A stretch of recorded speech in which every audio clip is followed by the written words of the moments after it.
В фоайето на санаториума в град Момин проход е поставена тази икона.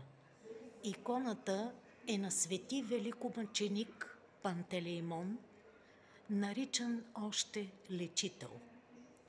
Живял е в края на 3 век и в началото на 4 век. Мъченик е за Христовата вяра.